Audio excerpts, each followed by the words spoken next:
विनय पत्रिका से, जिसमें गोस्वामी तुलसीदास जी महाराज कहते हैं,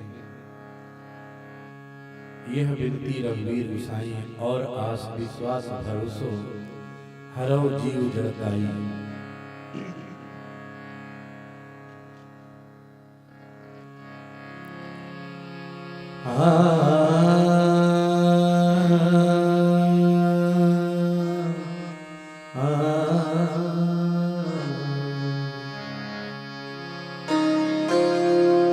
सिया राम स्वरूप अगाधयनूप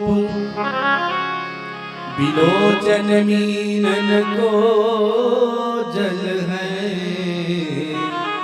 श्रुति राम कथा मुख राम गुनाम, ये पुनि राम ही को फल है। मति राम ही सो गति राम ही सो, रति राम ही को बल है। सब कीन कहे तुलसी के मते,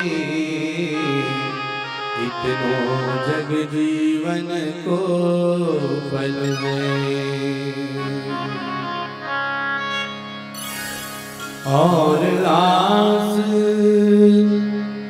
विश्वास भरोसो,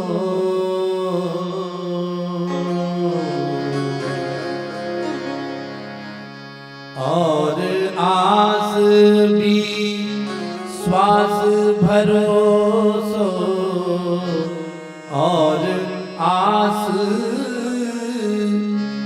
विश्वास भरोसो हरो जीव जड़ताई। यह बीनती रघुवीर गोसाई। यह बीनती रघुवीर गोसाई। यह बीनती रघुवीर गोसाई। यह बीनती रघुवीर गोसाई। यह बीनती।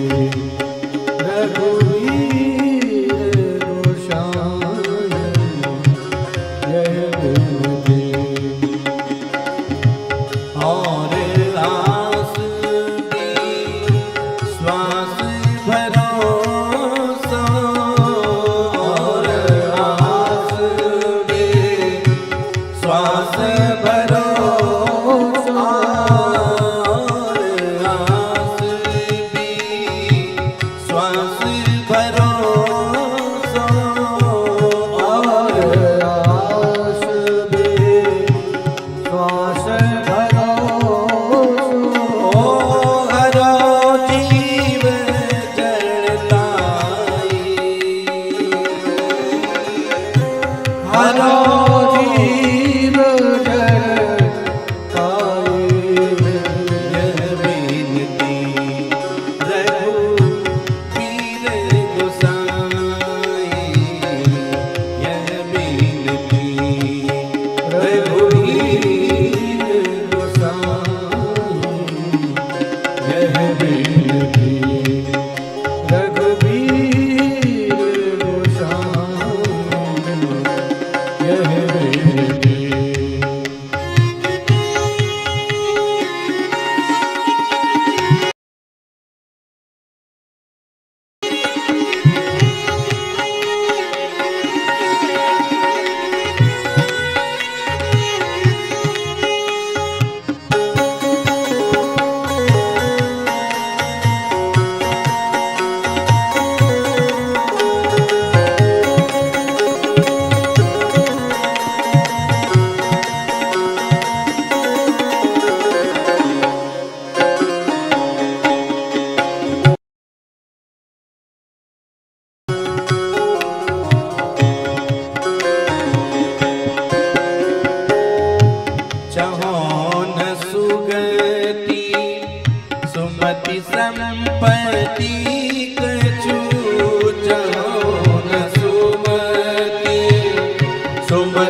रघुवीर गोसाई यह विनती।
विचार मिशन के तत्वावधान में श्री राम किंकर प्रवचनमाला का आज द्वितीय दिवस। परम पूज्यपाद महाराज जी के चरणों में कोटिशा नमन, परम श्रद्धेय भाई जी के चरणों में प्रणाम निवेदित करती हूँ। सभी सुधी विज्ञ श्रोताओं का स्वागत, अभिवादन, अभिनंदन। श्री रामचरितमानस के एक एक शब्दों में जीवन की व्यापकता, सूक्ष्मता, सार्थकता, गहनता, सघनता, मनोरमता और संपूर्णता छिपी है। सत्संग जीवन रूपी समुद्र को पार करने वाला एक सेतु है। इसे कैसे पार किया जाए, इसका समाधान संतों की वाणी में बसता है। नवधा भक्ति में भी प्रथम भक्ति संतों का संग कहा गया है। प्रथम भक्ति का संतन कर संगा। इसी सत्संग से अंतःकरण शुद्ध होता है, विचारों में पवित्रता आती है। निश्चित ही अगले 5 दिनों में हमारी गति मति ईश्वर के प्रति भक्ति निर्मल होगी। इसी विश्वास के साथ आप सभी का पुनः अभिवादन। आप संगीत की स्वर लहरियों में अभी अवगाहन कर रहे थे श्री अनिल पाठक जी के संग श्री विक्रम मिश्रा और शिवम जी तबले पर संगत कर रहे थे। हम आपसे करबद्ध आग्रह करना चाहते हैं कि कथा के बीच कृपया अपना मोबाइल साइलेंट मोड में या स्विच ऑफ रखें। कथा के बीच व्यवधान उत्पन्न होता है यदि आपके मोबाइल की रिंगटोन बज जाती है। इसका विशेष आग्रह आप सभी से, और बहुत ही आदरपूर्वक आप सभी को हम ये बताना चाहेंगे कि प्रतिदिन 6:30 से 6:30 बजे से भजन संध्या में आप सम्मिलित होते हैं और 7 बजे प्रवचन श्रृंखला का श्रवण करते हैं। आज कथा का द्वितीय दिवस। कुछ ही समय पश्चात आज हम परम पूज्य भाई जी से आज के द्वितीय दिवस की कथा का श्रवण लाभ लेंगे।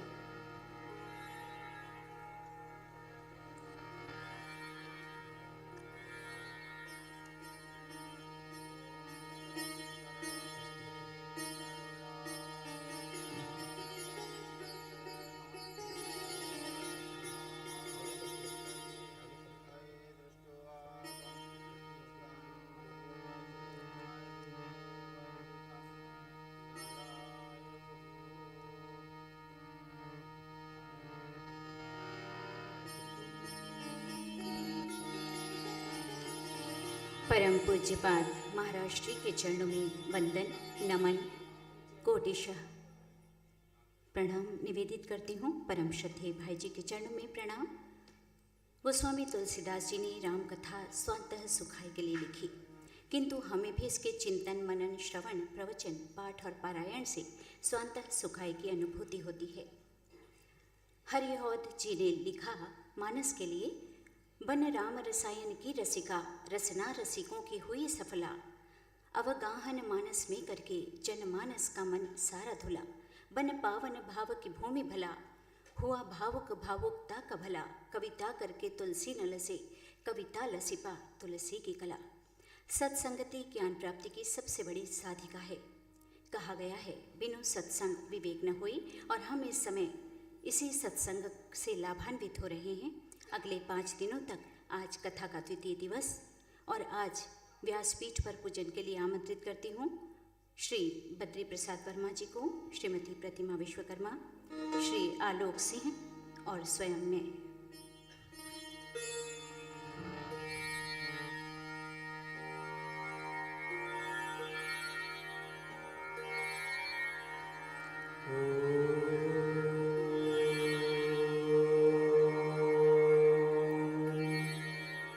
श्री गुरुभ्यो नमः। हरि ओम। ओम भद्रं कर्णेभिः शृणुयामदेवाः, भद्रं पश्येमाक्षभिर्यजत्राः, स्थिरैरङ्गैस्तुष्ट्वा पुंसस्तनूभिः व्यसेम देवहितं जदायुः। ॐ स्वस्ति नः इन्द्रो वृद्धश्रवाः, स्वस्ति नः पूषा विश्ववेदाः, स्वस्ति नस्तार्क्ष्यो अरिष्टनेमिः, स्वस्ति नो बृहस्पतिर्दधातु। ॐ सहना भवतु, सहनो भुनक्तु, सह वीर्यं करवावहै, तेजस्विनावधीतमस्तु मा विद्विषावहै। ॐ शान्ति शान्ति शान्तिः। गुरुर्ब्रह्मा गुरुर्विष्णु गुरुर्देवो महेश्वरः, गुरुः साक्षात् परब्रह्म, तस्मै श्रीगुरुवे नमः। अखण्डमण्डलाकारं व्याप्तं येन चराचरं, तत्पदं दर्शितं येन तस्मै श्रीगुरुवे नमः। श्रीगुरुभ्यो नमः। हरिः ओम्।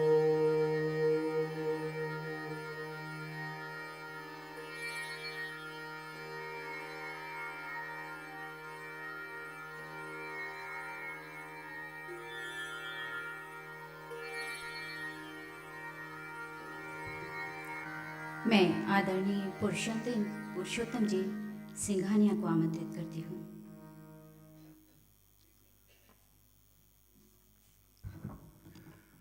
आज बड़े ही हर्ष का विषय है कि हमारे बीच राम कथा श्रवण हेतु आदरणीय डॉक्टर उमेश मिश्रा जी एवं उनकी धर्मपत्नी उपस्थित हुए हैं।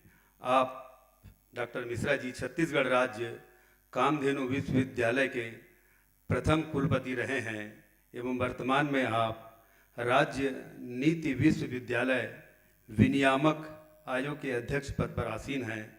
आप बहुत ही कर्मनिष्ठ सहज भक्ति मार्ग में चलने वाले राम मंत्र धारक व्यक्ति हैं।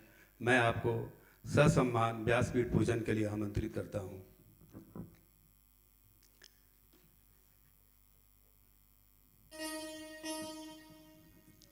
आप धर्मपत्नी जी भी साथ में आए।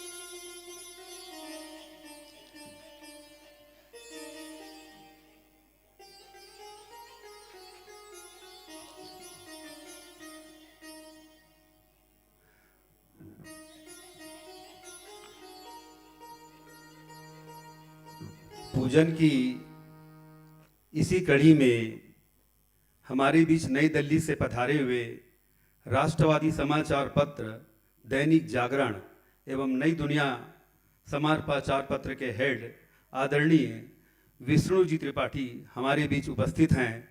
मैं उन्हें व्यासपीठ पूजन हेतु ससम्मान आमंत्रित करता हूँ।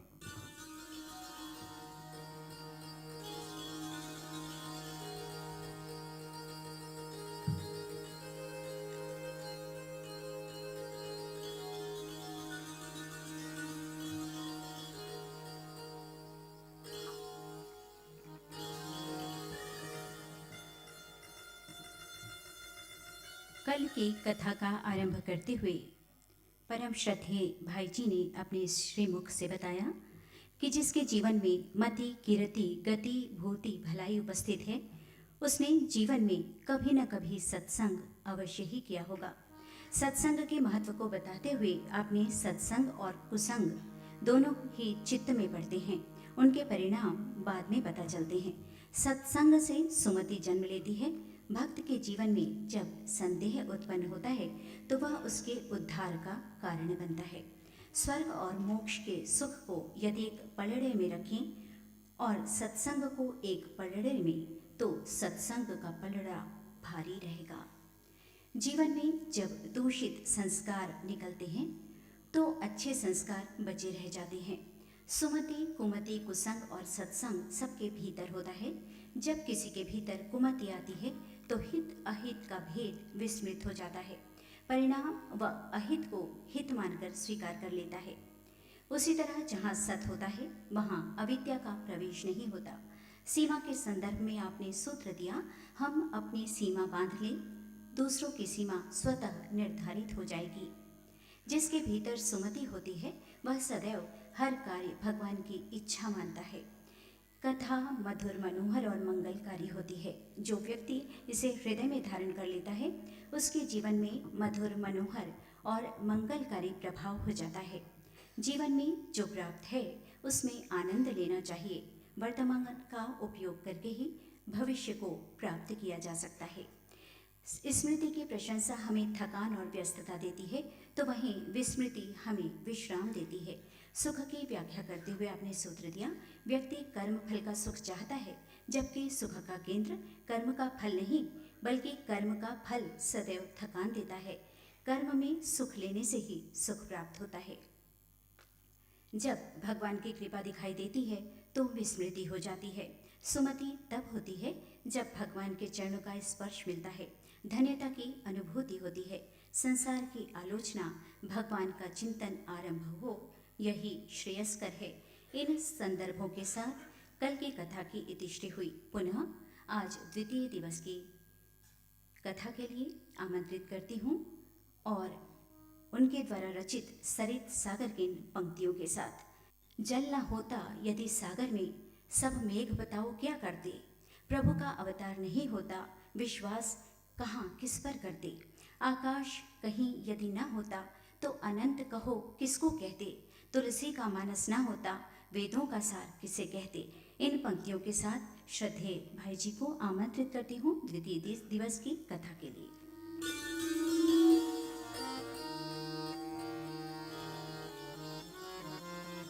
श्री राम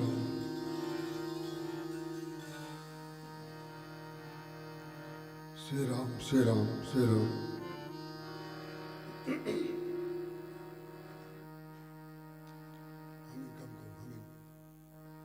श्री राम श्री राम श्री राम।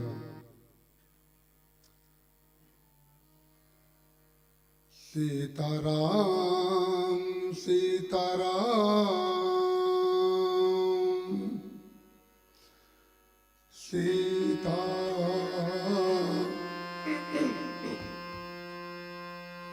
राम सीताराम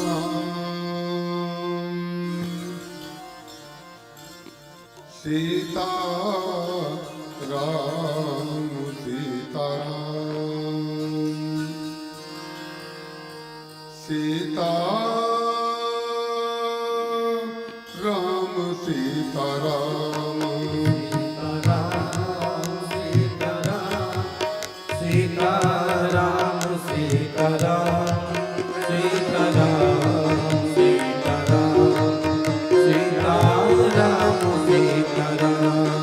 सीताराम सीताराम सीताराम सीताराम सीताराम